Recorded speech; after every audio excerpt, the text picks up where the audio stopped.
दुख को समझती हूँ दोस्त, क्योंकि मैंने भी जिंदगी में बहुत दुख उठाए हैं। तूने मुझे बुलाया शेरावालिए। हिंदी सिनेमा में बहुत सारी ऐसी फिल्में हैं जो अपने अच्छे गीत संगीत की वजह से ज़्यादा पॉपुलर हुई हैं, और पुराने दौर की फिल्मों के गीत संगीत की तो अलग ही बात है।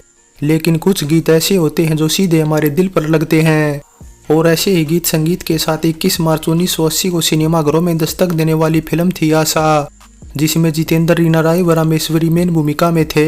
वहीं गिरीश कर्नाड, सुंदर और भगवान दादा समेत कई और दूसरे कलाकार भी अलग अलग किरदारों में नजर आए थे। बता दें, ये romantic musical drama film box office पर ब्लॉकबस्टर रही थी, और साल 1980 की सबसे ज़्यादा कमाई करने वाली फिल्मों की लिस्ट में फिरोज खान, विनोद खन्ना की कुर्बानी के बाद दूसरे नंबर की फिल्म थी। बतौर डायरेक्टर प्रोड्यूसर जे ओम प्रकाश का करियर काफ़ी सफल रहा था, और उन्होंने अपने समय के कुछ टॉप एक्टरों के साथ भी फिल्में बनाई थी। जुबली स्टार राजेंद्र कुमार, धर्मेंद्र, राजेश खन्ना, संजीव कुमार और जितेंद्र उनके फेवरेट हीरो थे। इसलिए 1978 में आई फिल्म आशिकों बारूका के बाद ओम प्रकाश ने आशा फिल्म को बनाने का प्लान बनाया, और खबरों की माने तो ओम प्रकाश ने तब लीड रोल में जितेंद्र की बजाय धर्मेंद्र को कास्ट किया था, जिनके साथ बतौर निर्माता ओम प्रकाश ने इससे पहले 1964 में आई मिलन की बेला, 66 में आई दिन बहार की व 69 में आ सावन झूम के जैसी फिल्में बनाई थी। लेकिन आशा फिल्म को साइन करने के बाद धर्मेंद्र ने फिर कुछ वजहों से इनकार कर दिया, जिस वजह से ओम प्रकाश ने उनकी जगह फिर जितेंद्र को कास्ट कर लिया, और जितेंद्र के साथ भी ओम प्रकाश इससे पहले 1977 में अपनापन जैसी फिल्म बना चुके थे। इसके अलावा बता दें, धर्मेंद्र ने ही नहीं बल्कि संजीव कुमार ने भी आशा फिल्म करने से इनकार कर दिया था। संजीव कुमार को ओम प्रकाश गिरीश कर्नाड वाली स्पोर्टिंग भूमिका में कास्ट करना चाहते थे, लेकिन संजीव कुमार तब कई दूसरी फिल्मों की शूटिंग में बिजी थे, इसलिए बात बन नहीं सकी और रोल गिरीश कर्नाड की झोली में जा गिरा, जो इससे पहले कन्नड़ फिल्म के लिए बेस्ट डायरेक्टर का नेशनल अवार्ड जीत चुके थे, और बतौर एक्टर भी कई कन्नड़ व हिंदी फिल्में कर चुके थे। इसलिए गिरीश कर्नाड को आशा फिल्म में अच्छा अभिनय के लिए 28वें फिल्म फेयर में भी बेस्ट स्पोर्टिंग एक्टर का नॉमिनेशन मिला था, लेकिन वे नसीरुद्दीन शाह से अवार्ड हार गए, जिनकी आक्रोश फिल्म में अदाकारी और ज्यादा बेहतर थी। आशा फिल्म में जे ओम प्रकाश दूसरी हीरोइन के तौर पर जरीना वहाब को चाहते थे, उन्हें साइन भी कर लिया था, लेकिन जितेंद्र ने जरीना वहाब के साथ काम करने से मना कर दिया, जिस वजह से ओम प्रकाश को जरीना को बाहर करना पड़ा। इसी तरह जितेंद्र ने रंजीता कौर के साथ भी काम करने से इनकार कर दिया, तो ओम प्रकाश की मुश्किलें बढ़ गई। इसलिए उन्होंने 1977 में लेक टंडन की फिल्म दुल्हन वाई जो पिया मनबाई से डेब्यू करने वाली रामेश्वरी को साइन कर लिया। अब ओम प्रकाश को लग रहा था कहीं जितेंद्र रामेश्वरी के साथ भी काम करने से इनकार न कर दें, लेकिन ऐसा नहीं हुआ। जितेंद्र रामेश्वरी के नाम पर सहमत हो गए। अब सांवला रंग होने के बाद भी रामेश्वरी आशा फिल्म में बेहद खूबसूरत दिखती है, और उनकी मुस्कुराहट का तो हर कोई दीवाना था। मगर अफसोस, जब रामेश्वरी का करियर चरम पर था, उनके साथ एक ऐसा हादसा हो गया जिसने उनकी जिंदगी को ही बदल कर रख दिया। मीडिया रिपोर्ट्स की माने तो हिंदी फिल्मों के साथ रामेश्वरी ने जब साउथ फिल्मों की तरफ रुख किया, तो एक फिल्म की शूटिंग के दौरान वे घोड़े से गिरकर बुरी तरह जख्मी हो गई, जिसके बाद उन्हें आंखों की सर्जरी कराने के लिए अमेरिका जाना पड़ा, और ठीक होने में काफ़ी टाइम भी लग गया।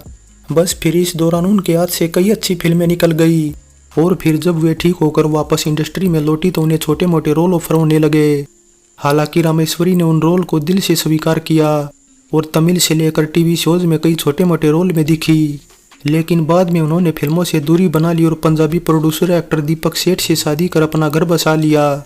जिसके बाद फिर रामेश्वरी ने 2002 में आई कुछ तुम कहो कुछ हम कहें फिल्म से हिंदी फिल्मों में कमबैक किया, और अमिताभ, अभिषेक बच्चन की बंटी और बबली समेत फालतू, और यहाँ तक कि 2024 में आई फिल्म देवरा के पार्ट 1 में भी रामेश्वरी नजर आई हैं। धक से धड़कना बुला दे, छन छन से छनकना।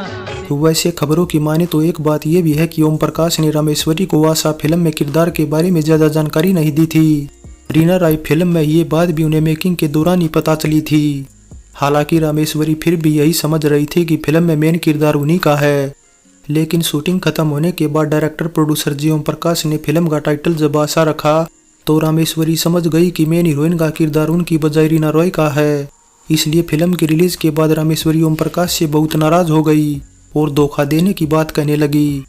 इसके अलावा यहाँ एक जानकारी और ये भी दे देगी, आशा फिल्म को 28वें फिल्म फेयर में कुल मिलाकर 6 नॉमिनेशन मिले थे, जिसमें best film, best actress Reena Roy, best supporting actress Rameshwari, best director Om Prakash, best music director Laxmikant Pyarelal और शीशा होया दिल और टूट जाता है गीत के लिए बेस्ट लिरिक्स राइटर का नॉमिनेशन आनंद बख्शी को मिला।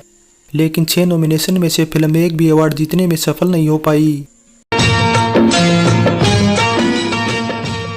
जे ओम प्रकाश के डायरेक्शन व प्रोडक्शन में बनी 1974 में आई फिल्म आपकी कसम की कहानी भी राइटर राम केलकर ने लिखी थी। फिल्म ने भी ठीक ठाक कमाई की थी, लेकिन आशा फिल्म के लिए पूरी फीस न मिलने से राम केलकर ओम प्रकाश से नाराज हो गए थे। 1980 का साल जितेंद्र व रीना रॉय दोनों के लिए ही मील का पत्थर साबित हुआ था। खासकर जितेंद्र तो आशा फिल्म के बाद नई ऊंचाइयों पर पहुंच गए, क्योंकि इस साल उन्होंने लगातार कई हिट फिल्में दी थी और आशा उनमें सबसे बड़ी हिट फिल्म थी। इसी तरह रीना रॉय को भी आशा फिल्म ने उस दौर की दूसरी टॉप हीरोइनों के बराबर ला खड़ा कर दिया था। ये बात तो सभी को पता ही होगी कि जे ओम प्रकाश रिश्ते में ऋतिक रोशन के नाना लगते थे, इसलिए जितेंद्र पर फिल्माए जाने हम सड़क के लोगों गीत में ऋतिक रोशन भी बतौर चाइल्ड आर्टिस्ट पहली बार सिल्वर स्क्रीन पर नजर आए थे। जाने हम सड़क के लोगों से। अब ऋतिक इस गीत में क्यों नजर आए तो बता दे कि जब सेट पर यह गीत चला गया तो ऋतिक इसे सुनकर नाचने लगे थे, इसलिए ऋतिक को डांस करता देख शूटिंग रुकवाकर जब ओम प्रकाश ने पूछा कि यह गीत उन्हें कैसा लगा तो हाँ में जवाब सुनकर अब की बार ओम प्रकाश ने बिना बताए उनका डांस वाला सीन शूट कर लिया। इस तरह जब ये बात जितेंद्र को पता चली तो वे ओम प्रकाश के पास गए और कहने लगे भगवान के लिए फिल्म में इस लड़के का एक भी सीन न रखें, नहीं तो दर्शक उनके डांस को लेकर वोटिंग करने लगेंगे, क्योंकि ऋतिक के डांस स्टेप इतनी कम उम्र में ही जितेंद्र के मुकाबले जबरदस्त थे। बता दे ऋतिक तब महज 6 साल के थे और इस गीत में उन्हें शायद ही किसी ने नोटिस किया हो, लेकिन सेट पर मौजूद क्रू मेंबर समेत सभी लोग ऋतिक के डांस को देखकर हैरान थे और इसीलिए शूट करने के बाद सभी ऋतिक की तारीफ कर रहे थे व खूब तालियां बजा रहे थे। आज के दौर में जहां हीरोइनें भी आइटम सॉन्ग करने लगी हैं और एक गीत को हिट कराने के लिए इतना तामझाम करना पड़ता है, वहीं 80 के दशक में बिना लटके झटकों के एक जगह खड़े होकर ही गीत सुपर डुपर हिट हुआ करते थे। बता दे पुराने दौर की हीरोइनें अपनी दिलकश अदाओं से लोगों का दिल जीत लेती थी। उनकी सादगी और अलग अंदाज लोगों को बहुत पसंद आता था, जिस वजह से आज भी लोग पुरानी फिल्मों को देखना और गीत सुनना पसंद करते हैं। ऐसे में आशा फिल्म में फिल्माए इस गीत में जितेंद्र जहां रीना रॉय को बस देखते ही रहे और गीत सुपर डुपर हिट हो गया।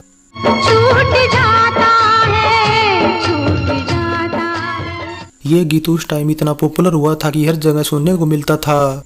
गीत में रीना रॉय के कोई लटके झटके नहीं थे, बस वे बड़ी सादगी से शरारा पहने एक जगह माइक के सामने खड़ी रही थी। हालांकि इस गीत के पीछे का दिलचस्प खुलासा करते हुए रीना रॉय ने खुद प्रसार भारती को दिए अपने एक इंटरव्यू में बताया कि आशा फिल्म का ये गीत इतना पॉपुलर हुआ था कि क्या बताऊं। कुछ गीत ऐसे होते हैं जिनमें भले ही ऐसा कुछ अलग ना हो, लेकिन वो अच्छे लगते हैं। इस गीत का सारा क्रेडिट ओम प्रकाश को जाता, जिन्होंने पूरे गीत के दौरान बस उन्हें खड़ा रखा। 21 मार्च 1980 को चैत्र नवरात्रि के मौके पर रिलीज आशा फिल्म में यूं तो जितेंद्र रीना रॉय की जोड़ी थी, लेकिन यह भजन जितेंद्र और रामेश्वरी पर फिल्माया गया था और इस भजन के बिना तो नवरात्रि फीकी सी लगती है।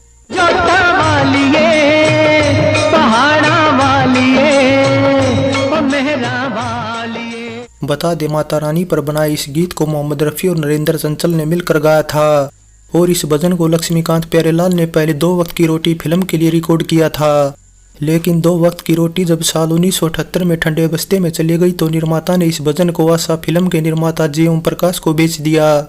इसलिए ये भजन हमें आशा फिल्म के साथ 2 वक्त की रोटी में भी सुनने को मिलता है, क्योंकि 2 वक्त की रोटी भी फिरोज खान की मदद से साल 1988 में रिलीज हो गई थी। तूने मुझे बुलाया शेरावालिए।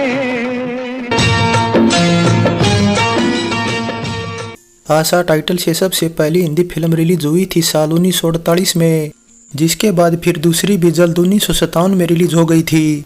ऐसे में फिर आशा टाइटल से एक और फिल्म को साल 1974 में कावेरी फिल्म्स के अंडर शर्मिला टैगोर, विनोद मेहरा, योगिता बाली, प्राण और रंजीत के साथ भी बनाया जाना था।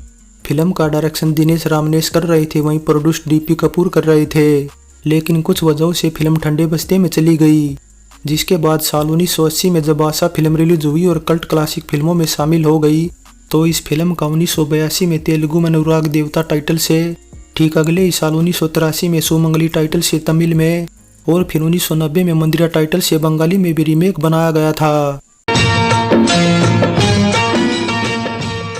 आशा फिल्म में संगीत दिया लक्ष्मीकांत प्यारेलाल ने, वहीं गीत लिखे हैं आनंद बख्शी ने, जिनके लिखे 6 गीत रखे गए थे ऑडियो एल्बम में।